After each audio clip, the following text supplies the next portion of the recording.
2,000 years later. ये कहानी है दो लड़कों की जिसने अपने जीवन को दूसरों के लिए समर्पित कर दिया। वो लड़का जो विजुअल कम्युनिकेशन में डिग्री हासिल करने से पहले ही पढ़ाई छोड़ देता है क्योंकि उसे एक्टिंग में दिलचस्पी थी। अपने पिता की 15 फिल्मों में काम करता है जिसमें से 6 फिल्मों में से चाइल्ड आर्टिस्ट के तौर पर काम करना पड़ता है। चाइल्ड आर्टिस्ट के तौर पर उसकी पहली सैलरी 500 रुपए थी। 18 साल की उम्र में उसने फिल्म नाल्या पिथिरपु में मेन रोल निभाया था। साल 1984 एक 10 साल का लड़का जो अपनी लाइफ की पहली शुरुआत करता है और अपनी पहली फिल्म करता है। इसके बाद वो धीरे धीरे छोटे मोटे रोल करना शुरू कर देता है और 1988 में एक फिल्म बनाता है जो उसे सुपरस्टार बना देती है। और फिर शुरुआत होती है एक नई सोच की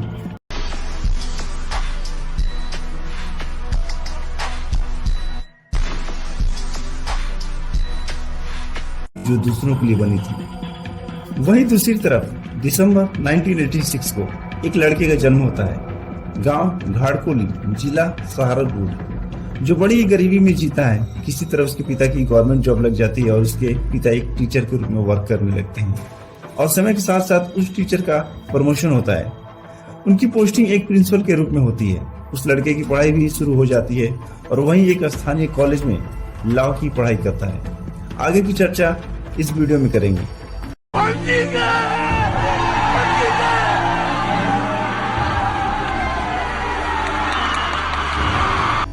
फिल्मी दुनिया का एक ऐसा किंग जिसने अपनी पहचान बनाने के लिए बहुत सारी कामयाबी हासिल की। शायद उसे डेमोटाइज प्रॉब्लम्स का भी सामना करना पड़ा होगा। हाउस में ऐसा होता नहीं है, हाउस के डेकोरेशन में नहीं है। एंड आफ्टर ऑल पद की भी एक गरिमा होती है। उस समय मुझे भी अच्छा नहीं लगा। He was prime minister. I am sorry Gaurav, बैठो बेटा, बहुत कुछ समझना है जिंदगी में। हाँ जो उस कास्ट से बिलोंग करता है जिसे हजारों सालों से दबाया गया, उस पर अत्याचार किया गया। उसने साउथ की फिल्म में ऐसा धमाल मचाया कि दुनिया हैरान हो गई। इतना ही नहीं, उसने अपनी काबिलियत के दम पर और साथ साथ सिनेमा जगत में भी कोहरा मचा कर रख दिया। फिल्मी दुनिया में अपना वजूद ऐसा बनाया कि एक मिसाल बन गई। साथ ही अपने वामपंथी विचारधारा को, जो देश के मूल निवासियों की विचारधारा थी, खुलकर सामने रखा और साथ में कई भारतीय कंपनियों के लिए एक अच्छे प्रवक्ता के रूप में काम भी किया। आइए हम जानते हैं अब उस इंसान के बारे में जो अब पॉलिटिक्स में भी कदम रख चुका है और ऐलान कर चुका है 2026 में विधानसभा इलेक्शन लड़ने का। नाम है जोसेफ विजय चंद्रशेखर, लेकिन अब वो केवल विजय थल्लापति के नाम से जाने जाते हैं। एक दलित समाज का लड़का जोसेफ विजय चंद्रशेखर, जन्म 22 जून 1974। जोसेफ विजय 1990 के दशक में अपने पिता के निर्देशन में कई कैरेक्टर निभाते हैं। उनकी पहली फिल्म साल 1992 में नाल्या थिरपु फिल्म से उन्होंने अपने फिल्म कैरियर की शुरुआत की। इसके बाद उन्होंने एक्शन और रोमांस शैलियों की कई फिल्मों में भी अभिनय किया। चेन्नई फिल्म उद्योग में अपने वर्षों के दौरान उन्हें एक फिल्म फेयर अवार्ड के लिए सम्मानित भी किया जाता है और वे 3 तमिलनाडु राज्य पुरस्कार फिल्म भी जीतते हैं। बात उस टाइम की है जब जोसेफ विजय की बहन का डेथ हो जाता है। उनके पिता एक निर्देशक और माँ एक सिंगर थी। जोसेफ विजय की एजुकेशन चेन्नई में ही कंप्लीट होती है और दृश्यम संचार का कोर्स भी वो वहीं से करते हैं। विजय की बात करें तो अब तक उन्होंने 65 से भी ज्यादा फिल्में कर चुके, जिसमें से ज्यादातर फिल्में हिट रही। लेकिन कुछ सालों से देश को और अपने समाज को लेकर उनके दिमाग में कुछ और ही चल रहा था। 50 साल के हो चुके जोसेफ विजय चंद्रशेखर आखिरकार पॉलिटिक्स में एंट्री लेने का फैसला ले लिया और साल 2024 में उन्होंने एक पार्टी बनाई जिसका नाम है तमिलगा वेट्री कग्झम। साला ये दुख का खत्म नहीं होता बे।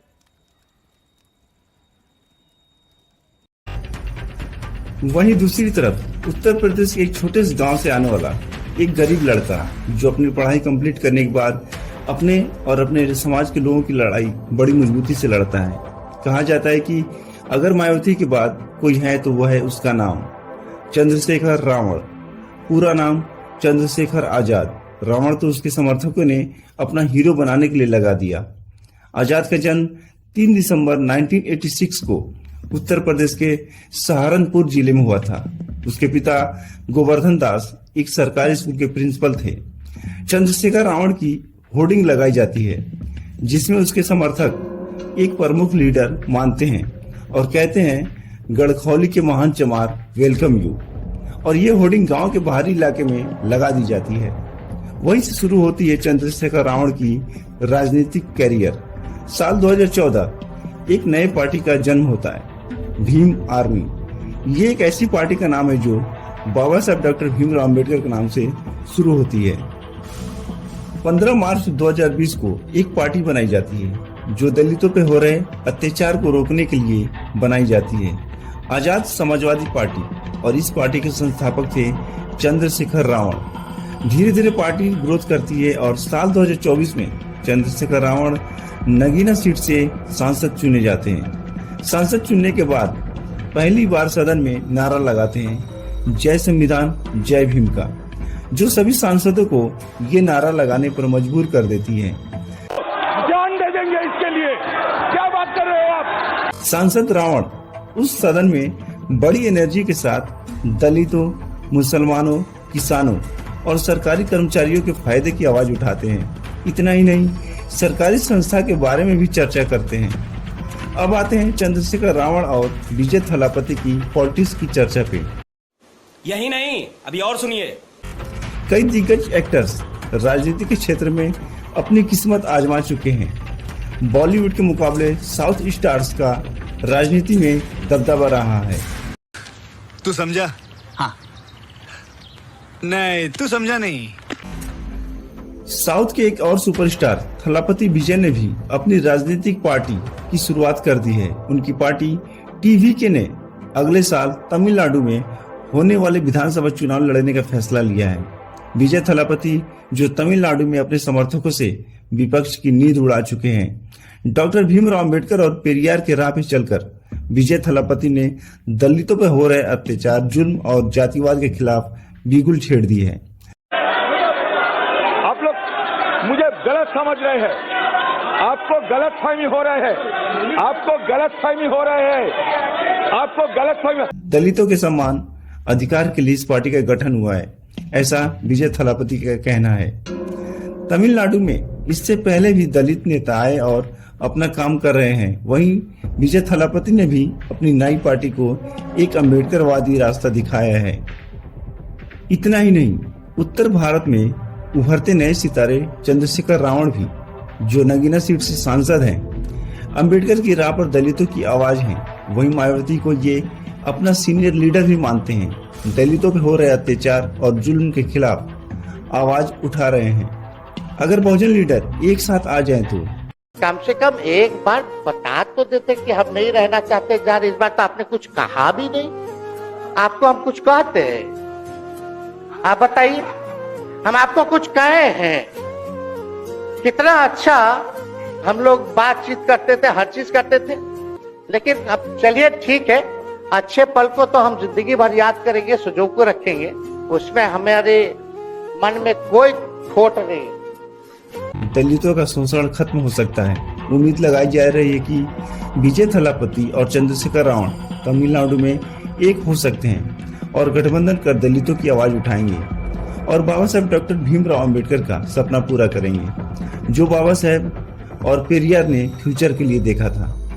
दलितों पे हो रहे अत्याचार, हजारों सालों का उत्पीड़न, आजाद करने का सपना, आखिर कब तक पूरे भारत में दलितों का शोषण होता रहेगा? अरे बाप रे, ये तो धोती खोल रहा है। इनकी संख्या 85% होने के बाद भी इनका शोषण होता है। जब तक ये ब्राह्मणों के दिए भगवान को पूजेगी, इनका शोषण होता रहेगा। बात यही खत्म नहीं होती। कुछ लोगों का मानना है कि हजारों सालों का भगवान जो ब्राह्मणों ने बनाया था, जब वह शूद्रों का नहीं था, उस भगवान का नाम लेने पर शूद्रों की जीभ काट लिए जाते थे। कौन है ये लोग? कहां से आते हैं? भगवान का नाम सुनने पर कान में शीशा पिघलाकर डाल दिया जाता था ताकि शूद्र सुन न सके, शूद्र बोल न सके। शूद्रों की औरतों को नंगा देखना पसंद करते थे। अगर अपने कपड़े पहन लिए तो उन्हें मारा पीटा जाता था। उनसे टैक्स वसूले जाते थे ताकि वो कपड़े ना पहन सके।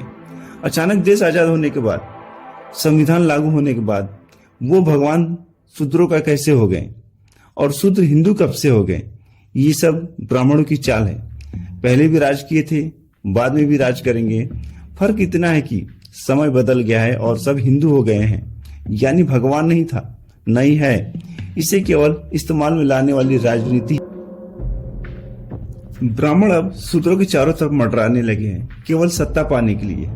ये शूद्र लोग कब समझेंगे? जब इनका विनाश पूरी तरह से हो जाएगा तब। चंद्रशेखर रावण पॉलिटिशियन होने के साथ साथ एक बेहतर वकील भी हैं। उन्होंने अपनी राजनीति की शुरुआत अपने ही गांव से की थी। हरियाणा के जिंद जिले के उचान विधानसभा हलके में सोमवार रात चुनाव प्रचार के दौरान हरियाणा के पूर्व उप मुख्यमंत्री दुष्यंत चौटाला और उत्तर प्रदेश के सांसद चंद्रशेखर रावण की गाड़ी पर अज्ञात लोगों ने हमला कर दिया। युवकों ने हमला करते हुए गाड़ी पर पत्थर फेंका और ध्यान भटकाने के लिए धूल मिट्टी भी उड़ाई। दुष्यंत चौटाला और पुलिस के बीच जमकर बहस हुई। इस वजह से कई घंटों तक यहाँ हाई वोल्टेज ड्रामा भी चलता रहा। लेकिन सत्ता के भूखे अपनी कुर्सी के लिए किसी को भी मरवा सकते हैं। अगर बहुजन इस देश में इसी तरह बातें करते रहें तो वो दिन दूर नहीं जब इन्हें भी देशद्रोही और देश निकाला घोषित कर दिया जाएगा।